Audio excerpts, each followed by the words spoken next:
pertama ada definisi dari hukum. Hukum merupakan keseluruhan aturan maupun kaidah yang berlaku dalam suatu kehidupan bersama, yang mengatur mengenai berbagai tingkah laku di mana pelaksanaannya dapat dipaksakan dengan hadirnya suatu sanksi.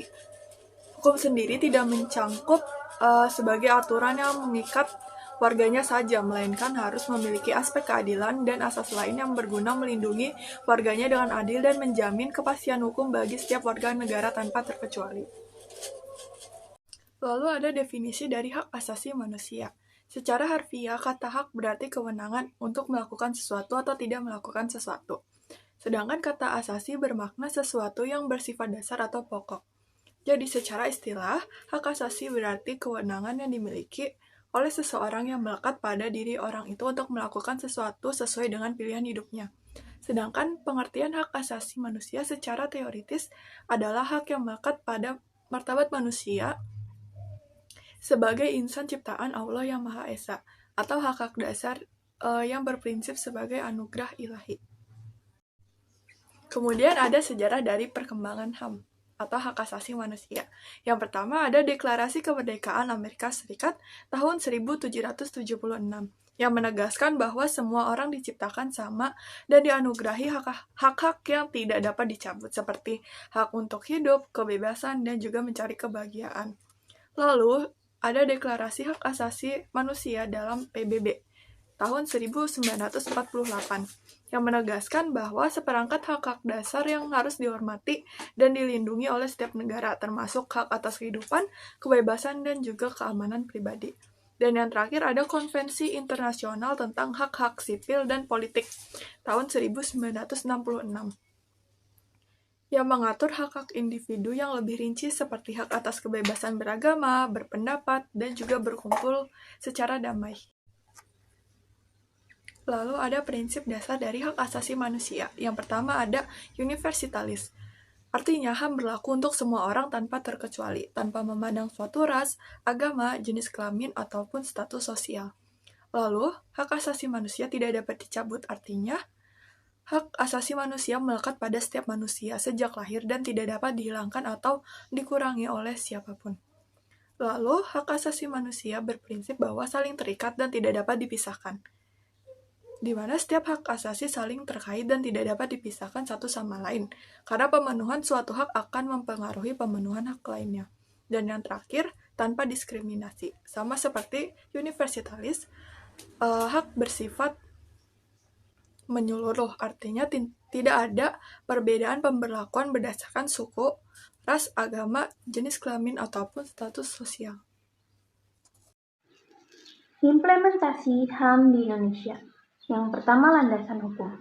Undang-Undang Dasar 1945 dan berbagai peraturan perundang-undangan menjadi dasar hukum bagi pelindungan dan penegakan HAM di Indonesia. Yang kedua, lembaga penegak HAM.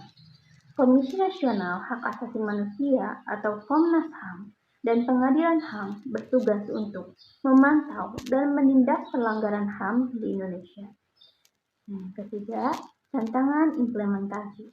Lemahnya penegakan hukum, budaya impunitas, dan minimnya kesadaran masyarakat. Peran penting hukum hak asasi manusia. Peran hukum hak asasi manusia sangat penting dalam konteks pelindungan hak-hak dasar individu dan masyarakat secara luas. Berikut adalah beberapa peran utama HAM yang menjelaskan mengapa hukum ini sangat penting dalam masyarakat. Yang pertama, melindungi martabat dan kemanusiaan. HAM menegaskan bahwa setiap individu memiliki martabat inheren sebagai manusia. HAM melindungi manusia dari perlakuan yang tidak manusiawi, penyiksaan, perbudakan, atau perlakuan diskriminatif berdasarkan ras, agama, gender, atau status sosial.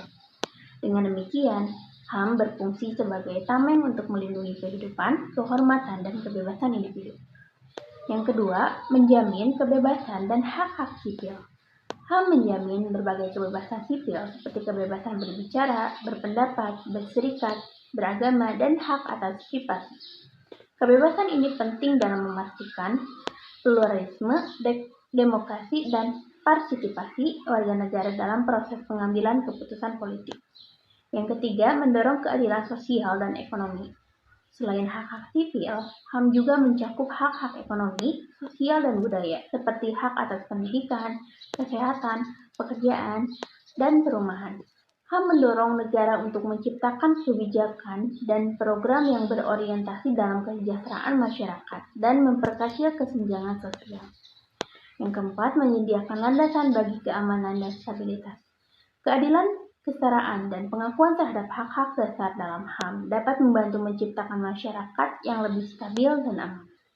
Melalui penghormatan terhadap HAM, konflik dan ketegangan sosial dapat diminimalkan dan kepercayaan antar warga negara dapat ditingkatkan. Yang kelima, mendorong akuntabilitas pemerintah. HAM menempatkan tanggung jawab pada pemerintahan untuk melindungi hak-hak warganya. Dengan demikian, HAM mendorong pemerintah untuk bertindak secara bertanggung jawab dan transparan dalam kebijakan dan tindakan mereka. Jika terjadi pelanggaran HAM, pemerintah dapat diadili dan diminta pertanggungjawaban di hadapan hukum. Yang keenam, mendukung perdamaian dan kerjasama internasional. Prinsip universalitas HAM memperkuat nilai-nilai perdamaian dan kerjasama internasional. HAM menyediakan landasan bersama bagi negara-negara untuk bekerja sama dalam menghadapi tantangan global seperti kemiskinan, perubahan iklim, dan konflik bersenjata. Dan yang terakhir, mendorong perkembangan dan kemajuan sosial.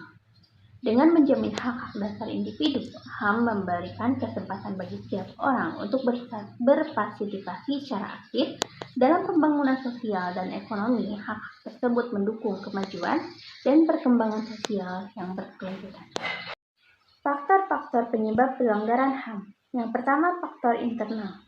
Faktor internal penyebab pelanggaran HAM adalah dorongan untuk melakukan pelanggaran HAM yang berasal dari diri pelaku pelanggar HAM. Contoh, kurangnya sikap tegang rasa dan toleransi pada sesama, memiliki sikap egois atau terlalu mementingkan diri sendiri, kurangnya pendidikan akan sikap terpuji, dan kurangnya rasa empati dan simpati pada sesama. Yang kedua, faktor eksternal. Faktor eksternal penyebab pelanggaran HAM adalah faktor-faktor di luar diri manusia yang mendorong seseorang atau sekelompok orang melakukan pelanggaran HAM. Contohnya, penyalahgunaan kekuasaan, tidak ada ketegasan dari aparat hukum, penyalahgunaan teknologi, dan kesenjangan sosial. Baik, di sini saya sebagai pembicara ketiga akan menjelaskan tantangan dan isu HAM. Yang pertama adalah diskriminasi, yaitu masalah diskriminasi berdasarkan suku, ras, agama, jenis kelamin, dan status sosial masih menjadi isu utama dalam pergerakan HAM. Yang kedua adalah konflik dan kekerasan. Konflik dan kekerasan ini baik di tingkat lokal maupun nasional sering menyebabkan terjadinya pelanggaran HAM yang berat. Yang ketiga adalah teknologi dan digitalisasi. Perkembangan teknologi dan digitalisasi membawa tantangan baru dalam perlindungan hak privasi dan kebebasan berekspresi. Kemudian, isu lingkungan.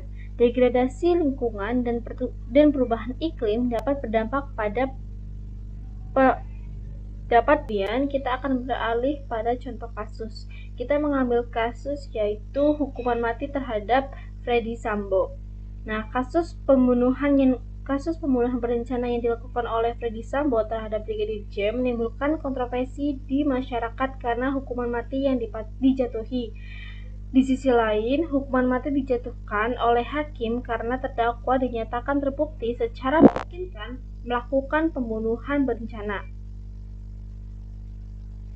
Kemudian, namun Indonesia ini merupakan negara yang sangat mendukung hak asasi manusia atau HAM berdasarkan Undang-Undang Nomor 29 Tahun 1999 dan Undang-Undang Dasar.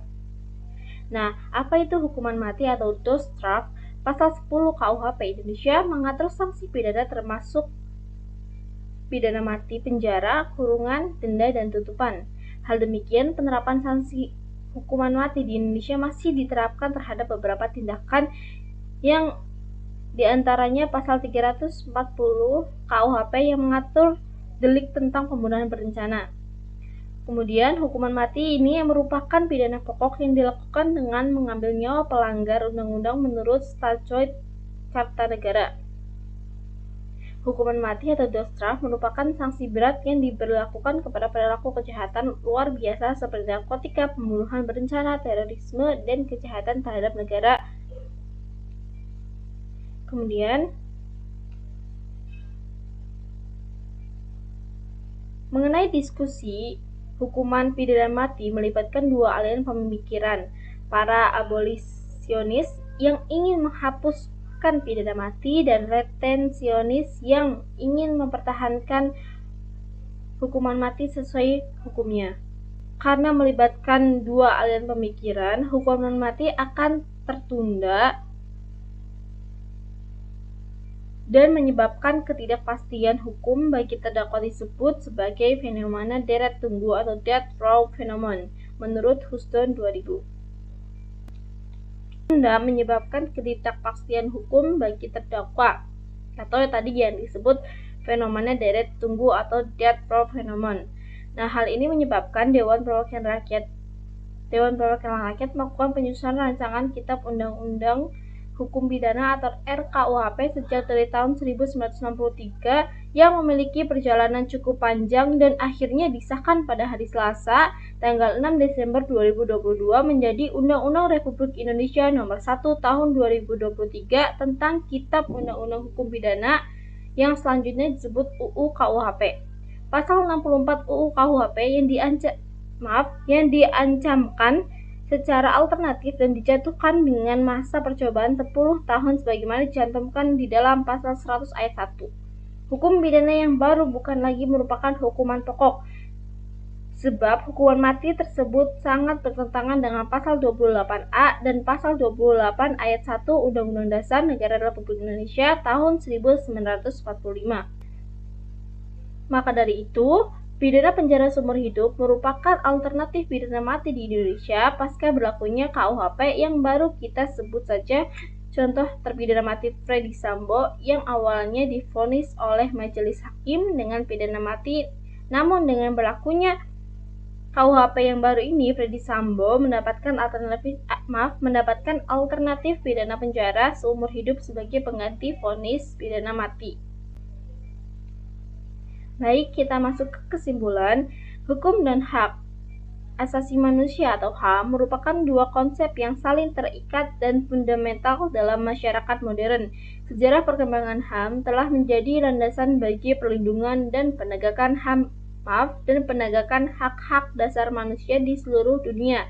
Namun, masih terdapat berbagai tantangan dan isu terkini seperti diskriminasi, konflik, dan isu lingkungan yang harus dihadapi dalam upaya mewujudkan penegakan HAM yang lebih baik.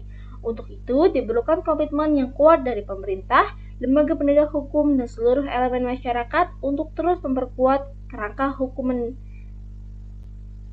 meningkatkan kapasitas kelembagaan, dan mengembangkan budaya penghormatan terhadap HAM. Hanya dengan upaya bersama yang konsisten dan berkelanjutan, cita-cita untuk menciptakan masyarakat yang adil, bebas, dan bermartabat dapat terwujud. Berikut beberapa daftar pustaka yang kami ambil sebagai bahan referensi untuk mencari definisi HAM dan hukum serta studi kasus tentang kasus Freddy Sambo.